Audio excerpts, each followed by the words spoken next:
speaking of things that suck, Chicago Blackhawks, they're at home tonight taking on the Anaheim Ducks. So I What a couldn't resist. segue. What a segue Yeah, if I I ever know. saw one. I know, yeah. Anaheim, minus 115 to minus 120 in this game. The total 5.5 shade of the under. What, people are finally waking up and getting a clue that Chicago's playing? Finally, some Anaheim money coming in, and I completely agree with it. This is a fantastic bounce back type of situation, I think, tonight for the Anaheim Ducks.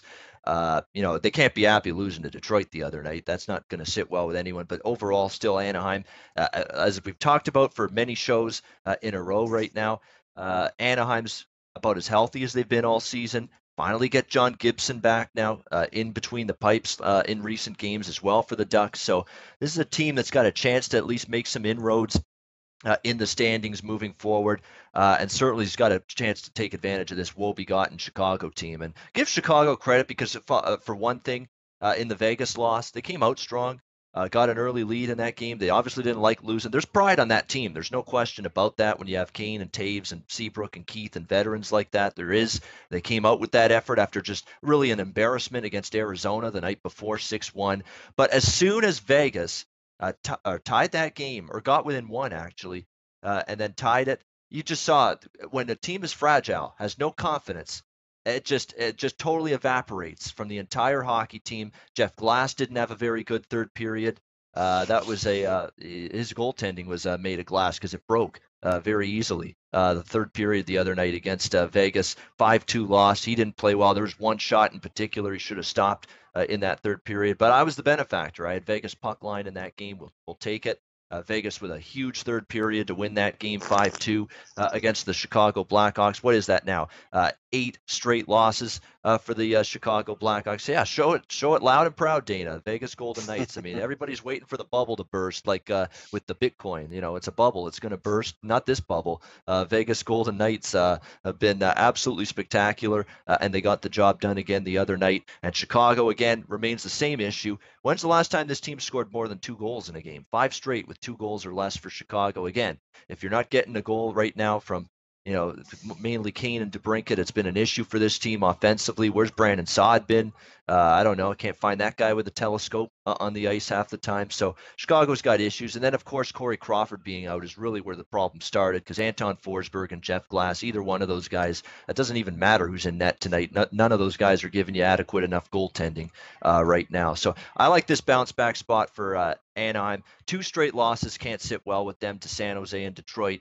They had been playing pretty well. They were 5-3 in 8 games before these last 2 losses. Lost to San Jose in a shootout at home. Started their road trip on the wrong foot, 2-1 loss, although Jimmy Howard was really good in that game. Anaheim outshot Detroit 33-16, and Jimmy Howard was very good. He just didn't bury those chances. Chances are against Forsberg or Glass tonight, Anaheim is going to be able to finish a lot of their chances. And like I said, they're fully healthy now, pretty much. Getzlaf's there, Perry's there, Andre Kasha was injured, he's there, Cam Fowler's healthy on the blue line. Everybody's healthy, raring to go for this Anaheim team. They're off 2 straight losses. This is their chance to get going here and get back in the win column. So absolutely, at this price, yeah, give me Anaheim here. Minus 110 at the Greek. Minus 110 is still out there at the Greek. That's what I'll be looking at here. Anaheim to keep the woes going for Chicago.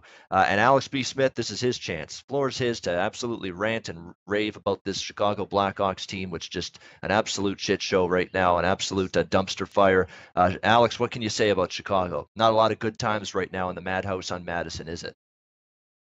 Well, one beautiful point of note is that pitchers and catchers reported yesterday. So most of the city's not even caring about the Hawks anymore at this point. It's all about the White Sox and that team up north. And now at this point, it's just the Hawks kind of just going through the motions. Alex DeBrincat's been great. He's gotten 7 goals and 2 assists in his last 2 games. I don't think he's going to have enough. He's going to have a hell of a run to win the Calder, but he's the lone bright spot in the team right now. Jeff Glass was put on waivers, which starts to make me believe I think Forsberg's going to start tonight, and that means that Corey Crawford might be ready to return. I'm of the group that says that Crawford shouldn't return this year, and they should just kind of rest him, figure out whatever's going wrong, and get him ready for next season. But obviously, he wants to play. The team needs him to play if they want to get any kind of victories going right now. But I'm on Anaheim in this spot. I played it yesterday. I actually got the worst of the number. I got it at minus $1.15. But like I said, Anaheim. played a really tough game, that 2-1 overtime loss against Detroit. They're completely healthy, and not to forget, this is a bit of a revenge spot. They got blown out at seven and in Chicago, 7-3, just a couple of days after Thanksgiving. I know it's going back away, but if you look at that, Anaheim was dealing with a ton of injuries. The Hawks were a much better team at that point. They had Crawford, they had a lot of guys healthy. They were scoring at will. Now things are completely different. Anaheim obviously has a much better chance of reaching the playoffs than the Hawks do. So I think it's a big game for the Ducks here on the road. I'd like them. He said at a pick 'em price, so I think Anaheim definitely gets the job done on the road tonight. All right, Anaheim as well for Alex Peace. But that's what's great about Alex. There's no homerism in that guy. He will bet against any team he likes if it makes sense, and he's going to do that here with Anaheim. And let's not forget, before that 7-3 loss, and that was, on November 27th, Anaheim had actually won 2 straight trips to Chicago. For the most part, the last few years, they've played pretty good here at the United Center in Chicago. So they've definitely shown the propensity in the past to be able to win here in Chicago, and it wouldn't surprise me to see them be able to win this game here tonight against this floundering Blackhawks team. And yes, Kyle Honeyset in the chat, thank you for correcting me. They haven't lost 8 in a row. They've lost 7 in a row, not 8 going into tonight, but I think it will be 8 after tonight. And this game is done. So Alex and I both on Anaheim here in this game, and also Andrew on Anaheim, Chicago as well tonight. Andrew, are you thinking the same thing as we are, or what? Yeah, I have to agree. It's going to be 8 in a row. I think that it's an absolute disgrace, really, what we've seen, and I think I really am glad you used the word prideful, Ian, because in my opinion, really at this point, it's what it's really all about. I mean, for me, it makes me the most mad seeing teams lose. This team lose 7 in a row, strictly just based off the talent level that they have. I mean, remember years ago, you could see certain teams, you can tell they're rebuilding, they're not very good at all. You can tell they're just weaker. But in my opinion, it's the worst because they're just underachieving so much. And I know that this league is really caught up to them. They have a little bit of older players. They're in the middle of kind of a shaky season right now. But I just think it's just so embarrassing. It's just so they got to bring out their pride. Something has to click for these guys. And I think of all teams, guys, I think that this is one of those teams where it's going to kick. And I think that they're going to kind of pull themselves together a little bit and at least start to have closer games. And in my opinion, that also leads to an under. So for me, I'm on the Ducks, and I'm leaning towards the under as well in this game. I think that when you're a team that's struggling, I mean, Anaheim 2-5 in their last 7, and Chicago, as we know, 0-7 in their last 7. So, I mean, you see these two teams; they're both struggling, and they're kind of getting the wrong end of the straw. Both in a lot of the previous couple of games, losing by 1 goal. And I think a lot of times it's going to take us to an under game, guys. I think that these two teams right now, they haven't really been lighting up the scoreboard by any means at all. And I think that really the biggest thing is defense for both teams, just shutting down the opposing all-stars, really. And I think that one other big point about the Chicago Blackhawks team that nobody really seems to be kind of blowing up. People seem to be more concerned about how, the top-notch and all-star players aren't really performing. But in my eyes, this really has to show, guys, how much this Blackhawks team missed Corey Crawford. I mean, I know that when he was playing, he wasn't having the biggest stellar year, but I think that really over the past couple of years, in general, really, that this Blackhawks team has been known for being so good and so talented, but no one's really given that huge amount of credit to Corey Crawford. And I know he's gotten some, but I think it really shows because he does make those plays. I mean, a lot of times, if you watch this Blackhawks team, they hang their defensemen out to dry quite a bit.